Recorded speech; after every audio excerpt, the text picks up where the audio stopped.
All right, this is part 19 of Brent Peesley here, the 15-minute podcast with Jesse Lopez, the only podcast worth listening to, the Blackmail podcast, as it's been known today. Yeah. And this is, Well, I have a question. So, I'm having a great time. This is a lot of fun. Have you thought about? I feel like you're good at this. I think you're very good at doing a podcast. Do you think? Well, thank you. In terms of like asking, legitimate questions and then listening, which is, not easy for people who are running a podcast because they want to say the person, whatever. Yeah. And you're willing to listen, and you're cracking jokes from time to time that are very good. Have you thought like this could be a thing? No, I want this because I like podcasts. Actually, I don't. I don't listen to any of them. Yeah, but most people don't. The thing is, it's never about the subject. Yeah.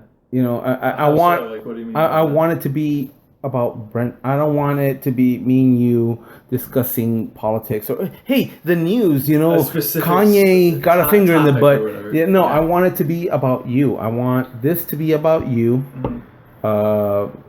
Or whoever else is sitting in that chair, Swenson, and went on for like 2 hours nonstop. I mean, well, I think if you treat your guests you've been great to me. You gave me so many beers and shots, and you've been very nice. I know. You've listened and you've laughed when I needed it. Dude, we had a 12-pack of Miller High Life.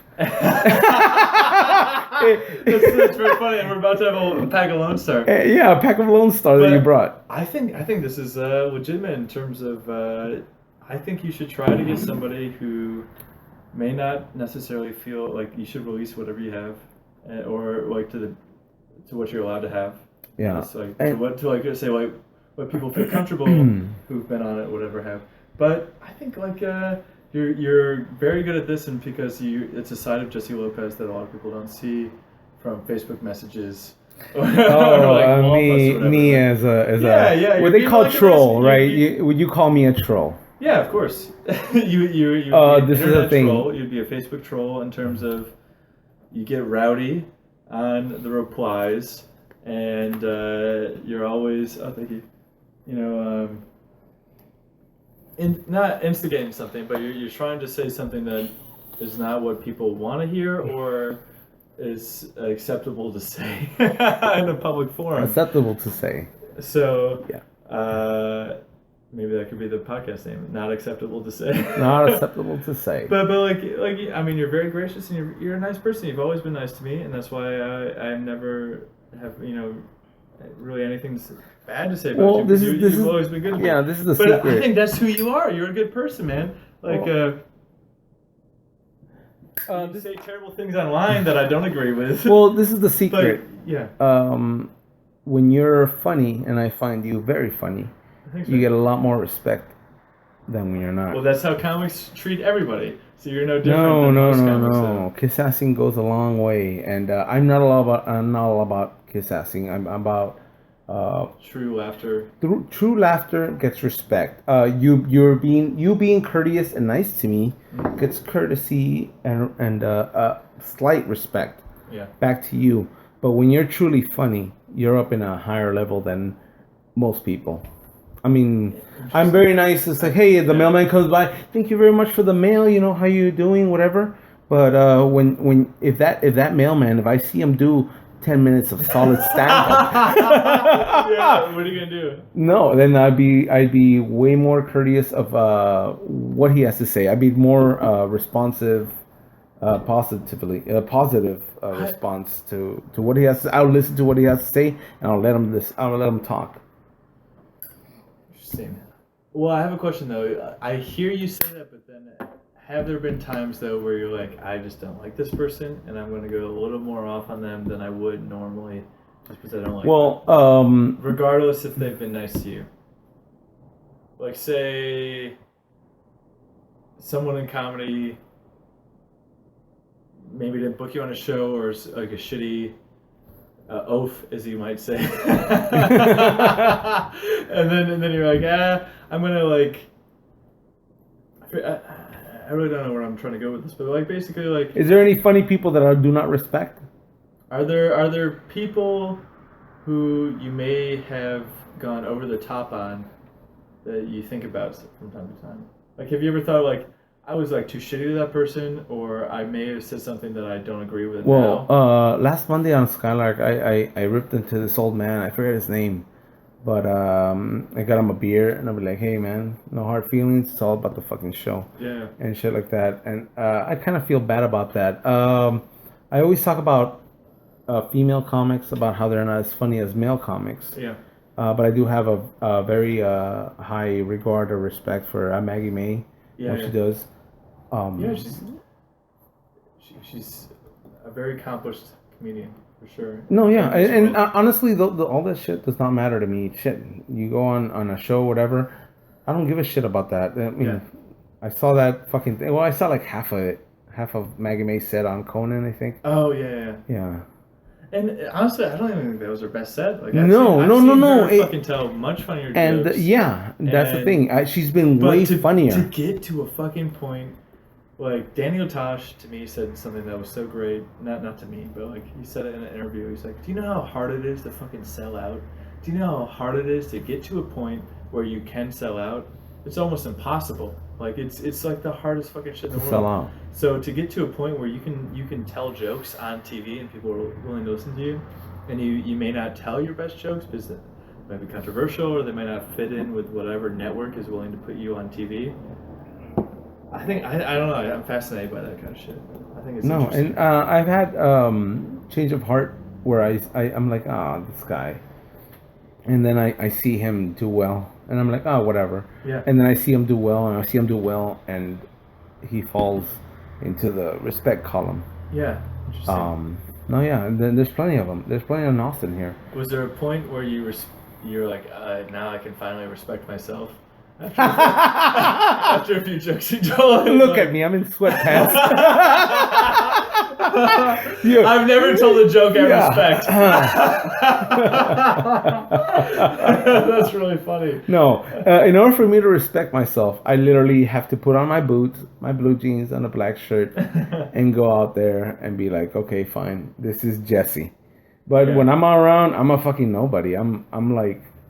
That's what comedy is, man. Fucking, we're all nobodies. We're all fucking nobody until we get validation from someone we didn't expect to get validation from. That's what a lot of people assume comedy is. It's like, I'm not a comedian until Conan says I'm a comedian. No, I don't feel that way. I feel when I step onto that stage, I'm the fucking man, and you can't take that away from me. You're a fucking heckler. I'm gonna shut you down. I'm gonna threaten to fuck you in the ass. Hecklers, man. It's fun. It's fun dealing with hecklers, in my opinion. They disrupt the flow. I mean, that's fine when you like. Right now, I have like 5 bits where I can just stop, address a heckler, come back to it, and like nothing happened. Yeah. But it's really hard to get to that point, and the problem with hecklers at a low level is that they will disrupt that fucking comedy flow. The timing, everything that nobody even thinks about timing, footwork. Yeah. When you you're step a boxer, in, you're a boxer. Yeah, you're a fucking boxer. You step in, you mean it. You step back, you're getting away from it. All that shit gets disrupted by some guy saying, it's like, yeah, you never did that, or yeah, hey, whoa, buddy, I had a friend that did that too. I'm like, that disrupts the whole fucking process. And for someone that's not in at least like 2-3 years in it, it just messes up their fucking set. Totally. It deals with their confidence. Yeah. It fucking destroys them as a fucking personality or a fucking performer. Jake Johansen did a WTF with Mark Maron, and it was really fucking good. And there's this great moment where he's like, whenever a heckler happens, he's like, I'll say something. They don't like, and I'm like, hey, like, no talking to his head. Like, I'm just getting through my shit or whatever. So like, whatever. And then if they shout again, he's like, I just fucking lecture him. Yeah. I go, listen, I do 300 sets a year. I do like thousands of sets. Right? I do thousands of shows. And you think you're being funny during this show, all you did is ruin this show. Yeah, for everyone else. You didn't ruin for me, man. Yeah. I'm doing a show tomorrow. I'm doing a show later tonight. I don't give a fuck that you were rude during my show, but it's upsetting that you're willing to ruin it for everyone else during this one opportunity to have this experience. Because how many times do you go see comedy? Very rarely. Probably 15 times at most during a year. At most. 10 times at most. And you fucking ruined one of the times that you ruined it for a lot of fucking people. For me, it's not ruined, man. I'm doing way more shows, man. I got a lot more people. Like, comedy's a thing where you just keep doing it. Like, when it's not a crazy thing, then now it's not a crazy thing, which makes it a completely different perspective for a lot of people. No, and the thing is with hecklers, a lot of them think that they're adding to the show or being funny or they want to be heard. Yeah. And dude, do stand up. If you want to be heard, go out there and do your shit. Yeah. Don't be a fucking miserable prick throwing wrenches in other people's sets. I think it's a good argument to say that, but I also think, like, I also kind of hear, like, yeah, you're a comedian, you know how to deal with it. It's like, no, first of all, like, it's always different, so it's not, like, a consistent, same-based thing that you can just nail down and fuck them and say, get the fuck out of here.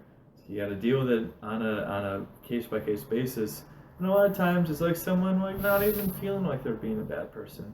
No, and a lot of them don't feel that they're being bad, or they think it's part of. I'm gonna be part of the show. Well, like when I was talking to that guy in the set, and he said something else. I go, all right, your time is up. It was like this weird moment where I was just like, I prove that I have control, which is a goofy fucking thing because I'm a fucking nobody. But I'm like in a room packed full of people. I'm like, nah, you're wrong. And then everyone's on my side like immediately. It's a fucking cool feeling. And that opportunity only came up because some douchebag was willing to talk more often. And give you more laughs. And he did help it by being a fool, by being the... Yeah, if like you know how to handle it, and that's, or like you're lucky enough to handle it correctly in that situation. Like you never know how to handle every situation when people are being shitty. No. But if you're willing to, if you handle it correctly in that moment, that's a good fucking moment. That's a good comedy moment too. What is the best way to handle any heckler is to threaten him to fuck him in the ass and have his girlfriend for dessert. Of course, the crowd's not gonna like you afterwards. I was listening to Joe Rogan's podcast with Doug Stanhope, and they were talking about how Joe Rogan took Doug Stanhope to like a pre-match boxing match, and they're up close, and there's very few people there, so the boxers could hear what you were shouting. And Doug Stanhope was like, pin him down and fuck his face! Come in his ass! That's what I do, it makes him docile! He's just like shouting shit like that over and over again. But that's so fucking funny. Oh my, I don't know. Like, well, I guess what's your dream with stand-up? Like, what's your like, I fucking peaked. Like, this is bigger than I ever anticipated me dealing with stand-up. Right now. Not right now, just like in the long run. Okay. In the best case scenario scheme of stand-up, what's your dream? What's my dream? I want to sell out shit venues. Interesting. Like what? Like do you got an example of it? Like Bull McCabe's? You want to sell out? I want to sell out Bull McCabe's, and that's my dream. Because once you get into that fucking auditorium shit, I mean, you have to pander for so many people. It's a different style of comedy, man. It's completely. I don't want to pander, and shit. I'm gonna sell out. Shit, I might be selling out already by thinking about the audience, but that's not something that I want to do. I mean, the dream dies. The bigger the dream gets, the more your fucking integrity dies. You know, I don't know if that's necessarily true. Well, I mean, because there's a lot that you have to be willing to compromise with. So that's like Austin comedy. I see comics that are just great, and I'm like, man, I envy them. I suck their fucking dick literally off their goddamn hip. But like any of their setups. Huh? Don't you get any of their setups? I'll suck your dick. No. Just give me the setups. No, I'm just kidding. No. Yeah, but and then I was like, oh, he's taking a drink I see it. I see all the fucking little mechanics. Yeah. And it ruins it for me. It ruins comedy for me. I want fucking comedy to be raw. I want it to be fine, you have fucking shit set up, but it could stray a little, which I have really hard time with. But I want it to stray. I want it to be real. I want comedy to be real. So, like, your top 5, you said Richard Pryor, Triumph. And that's what we got to hear. I forget you said that. Triumph, which is a interesting. Okay, and then who else? Rodney Dangerfield. I'm not sure if he's in my top 5, but he's easily in my top 10. Is top White. 5 in terms of like starting comedy, because that's different than doing comedy. Once you start doing it and you watch other comics, all of a sudden you're like, fuck, like they're really good at pulling off something. No, yeah, I mean, like I appreciate how. Jeff Foxworthy was one of my favorite all-time comics. Really? And that's great. And then I love hearing that. Yeah, I started doing comedy, and I'm like, this guy's not that good. He's good at what he does. He's good at what he does, but it's not my style, my form. Interesting. And before I started doing comedy, I would. That's really funny. And then I started thinking about it and seeing. I would see him once in a while. I'm like, this guy's just not what I'm into. What I'm going for. No. Yeah. No. Like, okay, fine. Ron White, still, like, easily top 10, maybe. Oh, man. But I see all the mechanics, and it ruins it for me. I see all the fucking little tricks. That's what it is, dude. It's like we're magicians with words. We, like, use words to tell tricks. No, I know, but jokes. Imagine having comedy as one of your favorite things. Let's just say it's one of your favorite things in the world. And then just... You see all the tricks. You're like, oh, I know how he got that ace off his sleeve. I know how the fuck he did that. It ruins the illusion, and the illusion of comedy is what I've been searching for. So you want people who have an illusion that you can't catch yet. Yeah, you can't mastermind. You can't.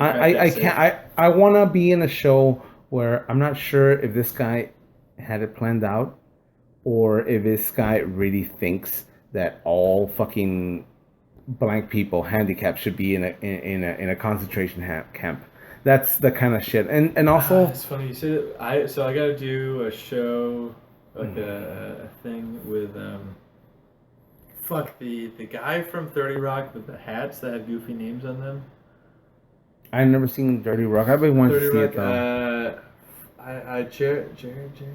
I can't think of his name right now. He's like long hair. I can't think of his name, but. Basically, everyone's like, never watch the second show. Because they're like, he does a lot of crowd work. But it's so refined crowd work. He knows exactly how to work the crowd work. So he'll do an hour, and you're like, fucking shit, this is unbelievable. And you'll see it again? Then you watch it again, and you go, it's not for me. But that's part of comedy, man. Like it is part of the comedy. You gotta trick the people that you're talking to that you're great. you're decent enough to worthy of their time talking in front of them. Maybe it's not necessarily everything you want to say, but it's enough to make them feel good about being a part of the show. I'm never gonna be. I want to be. Never. I've already said that. Why is that? Who's interviewing who here? Why is it that you feel like you can't be the person you want to be in terms of comedy? Because I already I'm starting to learn how the magician hides a rabbit under his hat. Yeah. I'm already learning all that shit, and I see it.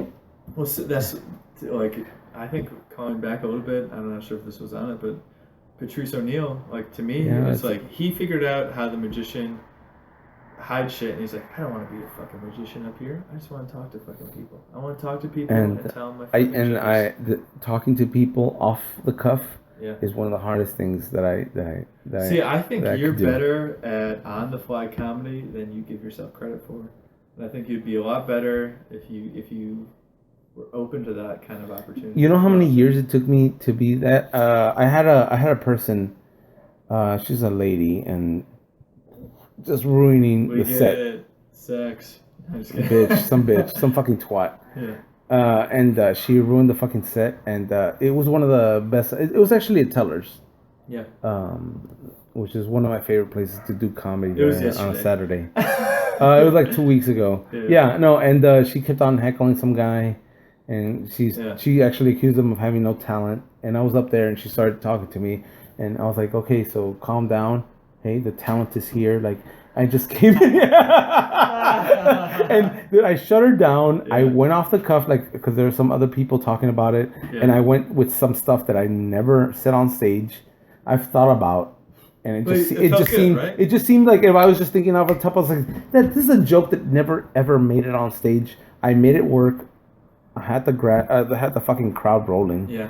I went straight back to where I stopped, which is a fucking hard goddamn thing. If I wasn't in it for 4 years, yeah, I would have never in my life know how to handle that shit. Yeah. And I went back and I fucking finished my set. And it was one of the greatest sets I've had. I honestly think if you were more willing to be on the fly and talk to people, you would be a better comic than what you are right now. In terms of your stand-up right now is very good, but I think you're very funny on the fly, and you don't like people. I don't like people, which is funny, and so that's a good angle to take into every moment that you go into a show. Like, talk to people and just say, "Oh, listen, I don't like you.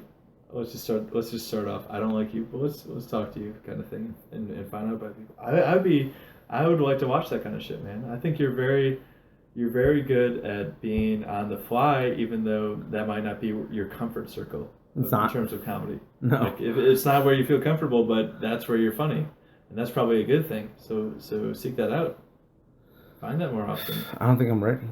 That's the thing, though. You're never ready. You're never like, man, I've done officially 4 years of comedy, so now I can talk to any black person or whatever your joke is. I don't know. I think you can pull it off, man. Well, thank you. You should try that. I appreciate that. Yeah, dude. You've got good jokes, but I found recently that I feel good just going on stage because I feel confident. Like, I finally have like 10 minutes where I'm like, 10 minutes that I know without a doubt I can tell, and it's gonna go okay.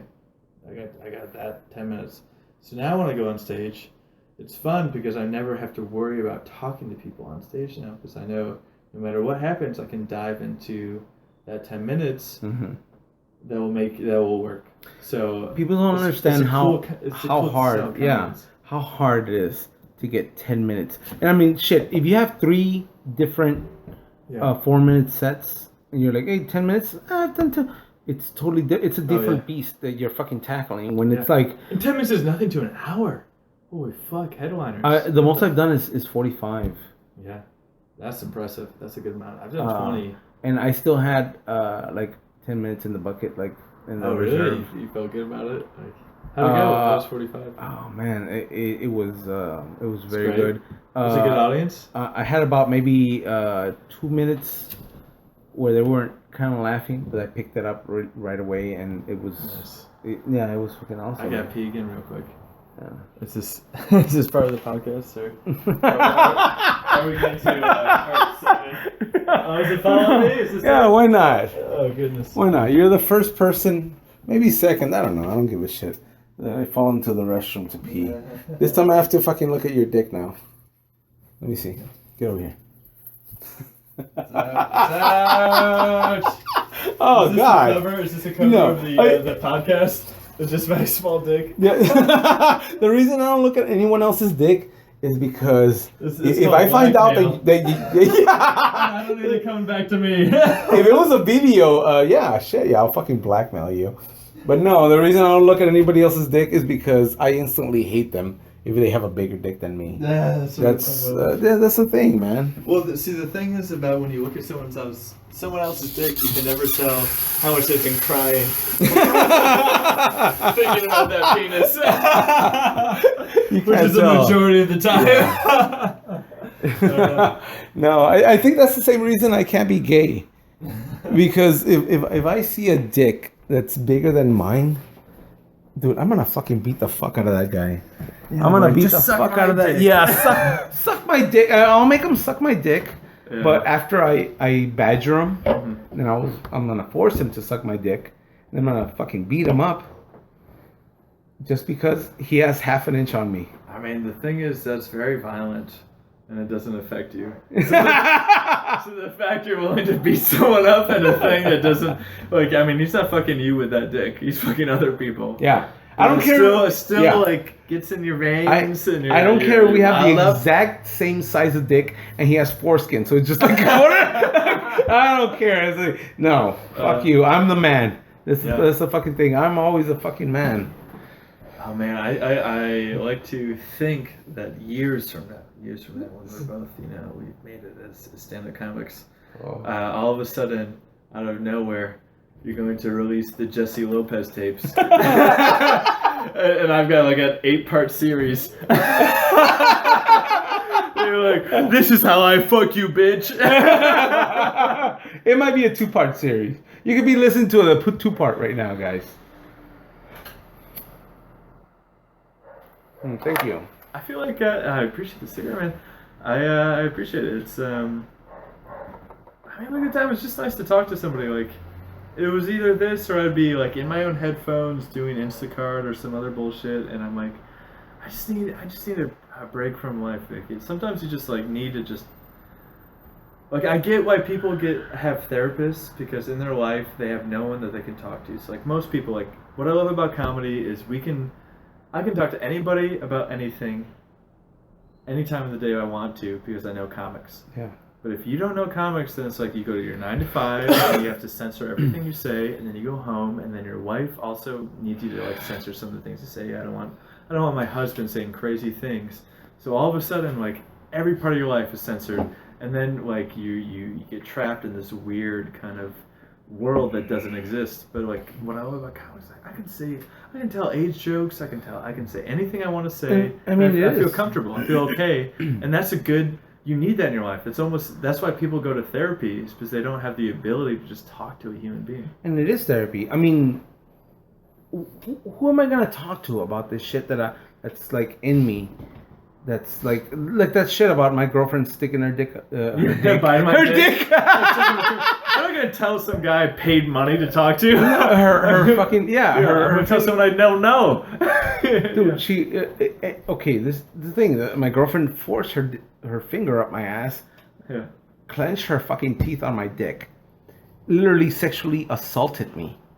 And you can't even go to prison with that. No, you can't even tell people about I would get laughed at. The cop that I would fucking the guy would be like, "What? It sounds like you are a fucking faggot." That's the only thing. And I can't say that shit. If I say it, in real life, this is a sexual assault and it's traumatizing. It ruined my fucking life. Now I can't wonder. I'm wondering. Am I gay? Am I curious? Whatever. But on stage, it's a 3-minute bit that's gonna work. So it's okay. So it's worth it. It was fucking worth the experience. Worth years of trauma for 3 minutes of material. I fall down the stairs. It's a fucking injury. I say it on stage. It's an opening bit. That's really fucking funny. I like that a lot, dude. Oh my god. That's why most comedians are fucking miserable pieces. The good ones. These fucking people that have no life experience and are stuck in Austin. Unfortunately, Austin is not a fucking good place to grow up in comedy. If you're the stage time is great. I think it's a good place to go. It's a great stage time. But if you start off somewhere else, and you already got your chops, it's worse other places too. So when I was in New York, I remember like going to a comic store 4 years in, and I was just like, "Can I buy you a beer and just talk to you about comedy and ask you questions or whatever?" And every single one of them was like, "You need to leave New York, go to a small city, a small town where you can get a decent amount of stage time and you can figure out how to do comedy, and do not even think about coming to New York until you have 30 minutes to an hour. If you've got an hour, you're fine. But at the minimum, 30 minutes of solid aid material. Do not even come back until then. Because fighting to be that comic in New York, you've added an extra 3 years to your career in terms of like effort. Because everyone already knows who you are and they assume you're bad, and so they're not going to give you a lot of shows or whatever. But if you just show up and you have material and you can do a lot amount of time, you're going to get on shows that you were dreamed about beforehand. But you got an opportunity to like be a comic and fuck around and figure out your voice or whatever. So I don't even want to live in New York or LA, but I want to be a road comic. But the idea is still there. The idea is I need to fucking learn how to do 30 minutes minimum of really good comedy of making people laugh, and then I can do what I want to, kind of thing. No, yeah, I have 3 different 30-minute sets already. Oh yeah. Yeah. So my favorite jokes: Build-A-Bear and getting your ass licked by a bear. Are those in the same? No, me eating a bear's asshole out. Oh yeah, that's it. Yeah. It stops the bear from attacking you. Are those in the same half hour? So you got different half hours than that? Build-A-Bear is in there, but the asshole thing is shit. I think it's in the second half hour that I have. But it's grown. It's grown so much that it can actually be. How much time do you think? I think I could do 5 minutes on the eating out a bear's asshole. So he want to attack you. So in a weird way, like, why is that not something you would try? You should try that. Eating a bear's ass. Yeah. For a secluded 5 minutes on a regular show, I think that would be a good fucking bit. I think it's funny. I think you have to. Wes Corwin actually wrote a tag to that about how if you have James Bond, why don't you just have a hooker eat his asshole? He's not gonna go anywhere. He's just gonna stay there, and he's just watching. The door could be open. He's watching out the window. All of Europe is collapsing, and he has a tear rolling down his eye, not because Europe is fallen, but because getting your ass licked feels so good. Yeah, dude, just sneak that into a 5 minutes, man. I feel like you're not a bad person if you're trying to play the game in some extent to what comedy is, because to me the whole goal is I want more shows, right? And it seems shitty to censor myself to do more, but like the better shows are better, and you can get away with even dirtier shit. Like my Columbine joke, I'm not gonna just start off with that joke. I did that on a show that was like a real good show, and people were on board, but I was like willing to do it because I know it worked after I proved that I can be a regular person. What I'm doing is collecting clubs, or I'm sorry, not clubs, but like venues, like open mics where I could be like, hey, I'm not gonna do the 5 minutes. I'm gonna do 7. I'm gonna do 10. Yeah. And that's what I'm doing. That's how I'm working up to. Has it panned out? Well, shit. I have 2 clubs right now that'll give me whatever I want. More time. Yeah. That's good. Well, that's part of it, man. Like part of it's just fucking figuring out how to talk to people longer on stage. Yeah. But I hate to be that kind of guy. I'd be like, hey, everybody's getting 4. Give me fucking 7. I don't think it's a sellout thing to just say like I need to. The only way I can do comedy is this way, and if I've proven myself long enough, let me do it my own way, kind of thing. But if I'm trying to get on a thing, or I'm trying to like be a part of a stand-up world that I'm not used to, I'm not part of, like it's like a scene in a different city.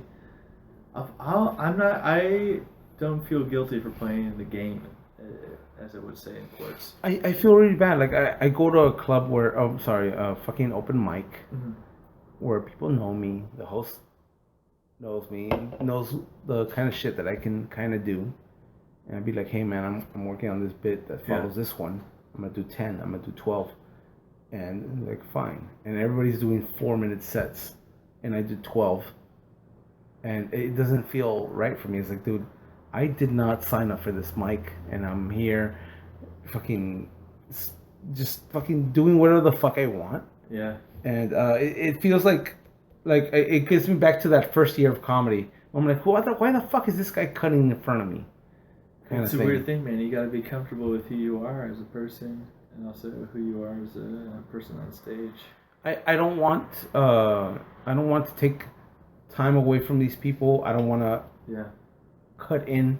I don't want to go into a club and be like, yeah, me, motherfucker. Even though deep inside, that's what I think. Yeah, dude. I don't know, man. I don't know. I think I'm conflicted with these morals. Fucking morals. Comedy morals, I have them. No one knew you knew that word.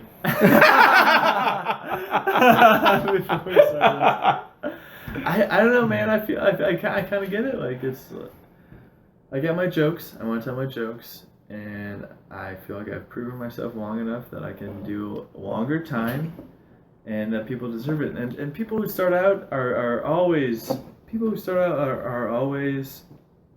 little grimacy or not appreciative, or they don't like how much time they're given or they're allowed based upon what they feel like they've been putting out. So they feel like they've been putting out better material, so they deserve a longer amount of time. But in a lot of ways, like, you're fucking wrong. Like, you're not good until 3 years in or whatever. Like, I'm always wrong. You feel like you're good. Yeah. Yeah, no, I just turned 4 in comedy. Yeah. Just like a month ago. Which isn't...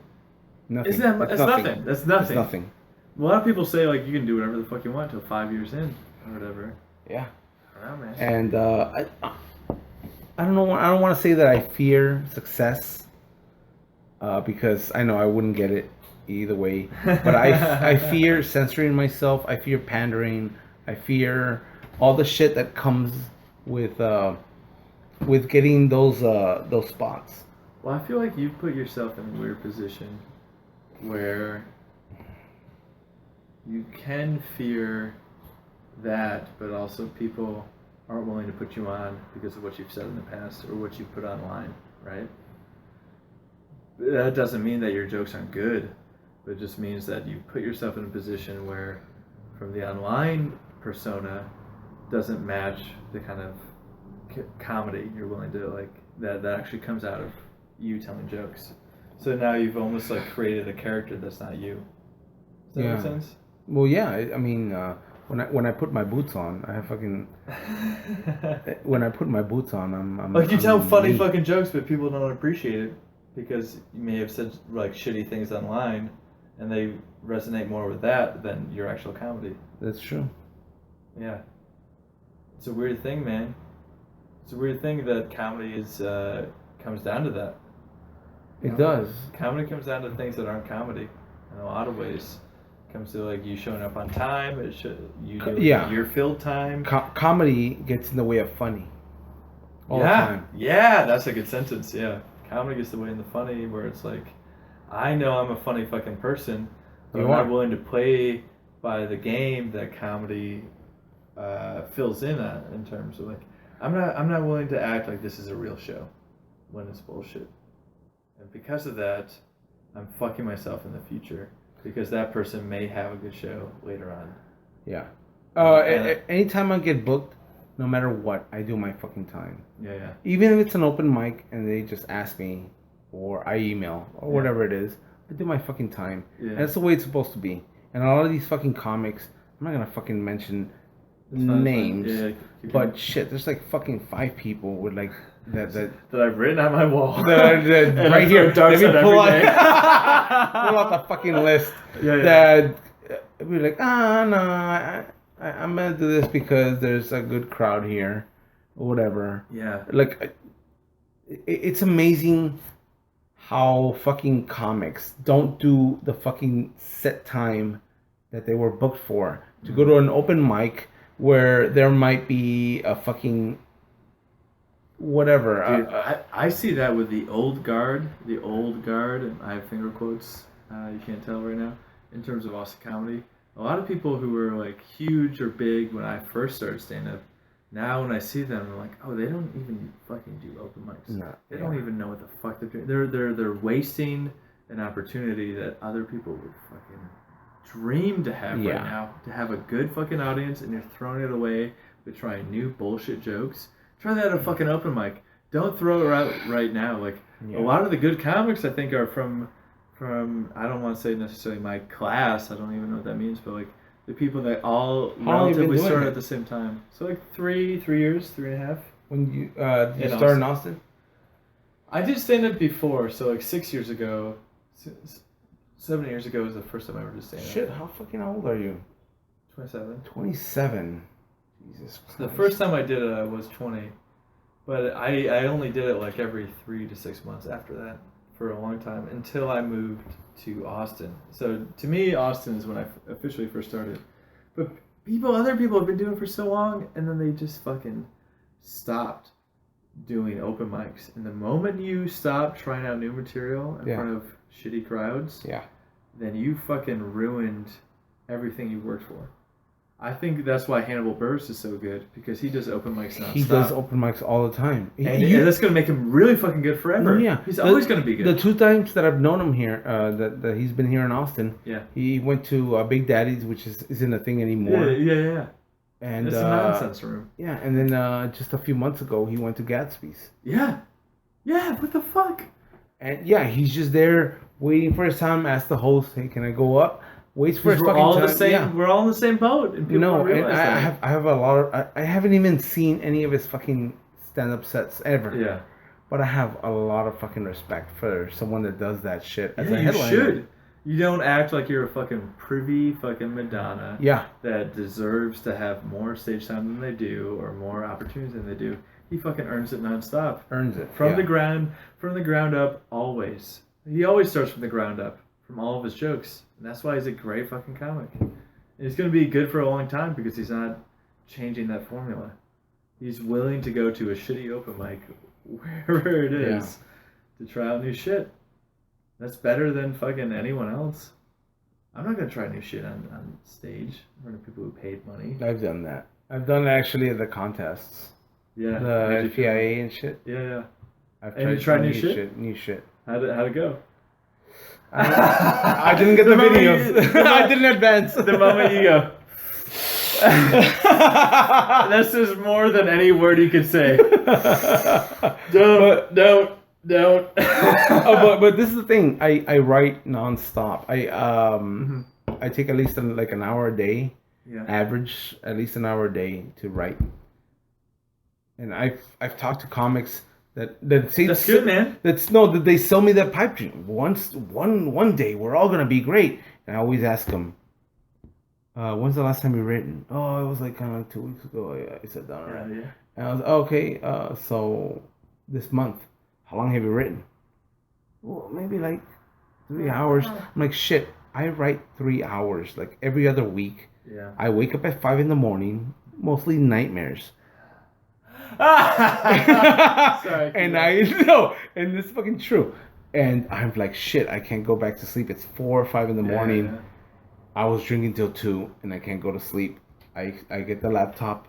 I'll fucking write shit. Totally. Like, so I was talking to Bob Marley, and I was telling him, like, it's very competitive here. There's like 200 comics in Austin. There's a lot more than 200 comics. It's very competitive. And he goes, here's the thing, man.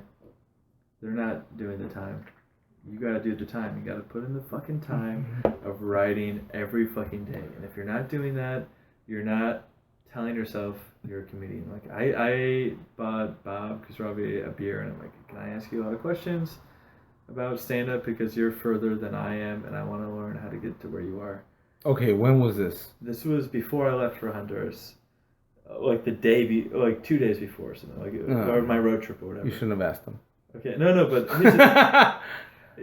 extremely fucking nice. Always, he's a nice guy. He's a good comic, but let me tell you, you're not a fan.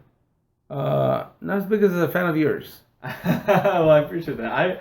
I like Bob. He was great to me. He said something that he was talking about Jake Johansen, this other comic that I knew.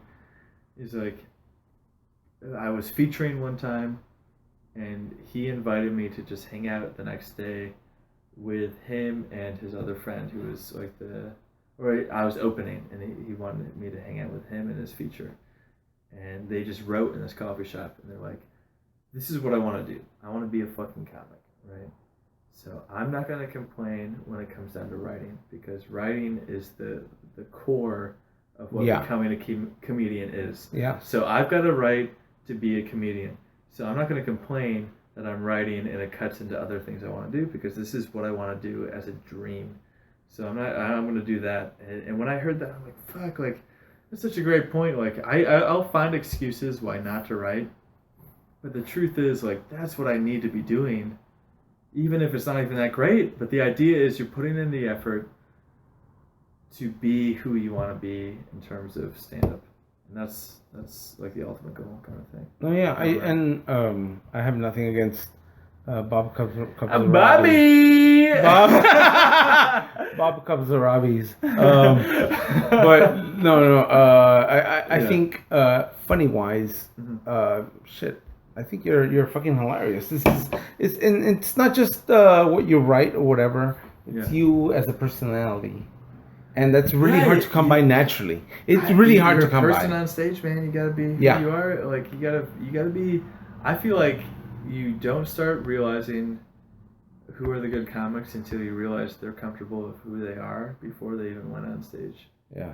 When they're comfortable. You seem comfortable with the character that's also you. even though like a lot. I like where I'm at right now, man. No, a lot of people.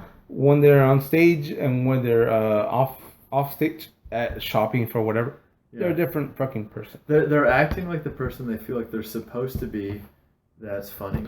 Yeah. But in reality, like, that's not a thing. Like, the idea of, like, I'm supposed to be this style of funny, you're not going to be funny.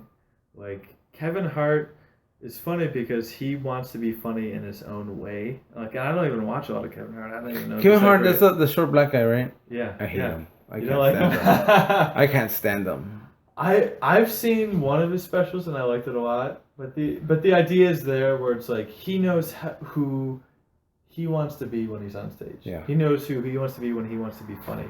Let me. And if that's who you are in the core of your heart. Yeah. Then that's. Let me go back a little bit. Yeah, I'm pretty sure he's fine, but I don't like his stand-up comedy. That's fine. There's a lot of comics that I respect but don't like their stand-up, if that makes sense. Yeah. Like who's that country guy? Carrigan? I don't think his stand-up is that fucking great. Who's Carrigan? Or like something Chow. What's that? Maggie Chow. Maggie. Asian, that Asian woman. Yeah, the Asian woman. Maggie Cho. Maggie Cho. I don't think she's that fucking funny. No, I've watched her stuff and I wasn't on board. But it doesn't mean that I don't appreciate that she's ability. She can get to that point. I like seeing her like in small roles, but I do not like her comedy. Yeah, like I don't think her stand-up is fucking unbelievable, but I think she found her niche, and that doesn't mean that I'm wrong, that I'm right or wrong. She found who she can tell jokes to, and those people love her. So good for fucking her. That's a really fucking hard thing to do. You've got to put in a lot of fucking time to be Margaret Cho, to tell jokes to people that aren't necessarily on board with whatever. I don't know. No, and I can appreciate her in different ways, but her comedy is not what I feel. I'm like, not what I want for comedy. No, and that's what I hate. Like, I hate seeing an hour and a half special. Yeah. And I'm like, no. No. You missed the boat, buddy. Yeah, I'm like, no. And I just want to say that word over and over again during the whole fucking comedy special. No. No. It's a weird thing where it's like, like, they don't make me laugh, but it doesn't mean they're not funny. Like, I almost got to open for John Caparello at and I was in Honduras at the time, so I couldn't do it, and I was kind of fucking pissed about it. I was just recently watching his special, and I'm like, this guy, I grew up watching him. He's like a handicapped guy? No, he always has a cap and like a long shirt, looks a little disheveled every single time he does. Does he look handicapped? Because that could confuse me. No. That confuses the shit. I mean, he's a fat white guy. That's what you call handicapped. He's handicapped, yeah. He's a gimp. I was a little disappointed with his stand-up, at least the first 10 minutes. Part of me is like, I gotta take a pee. Do you gotta pee too? No, I was gonna get a refill on beers, but Oh yeah. Pause it and we'll do excuse me guys. Go to commercials.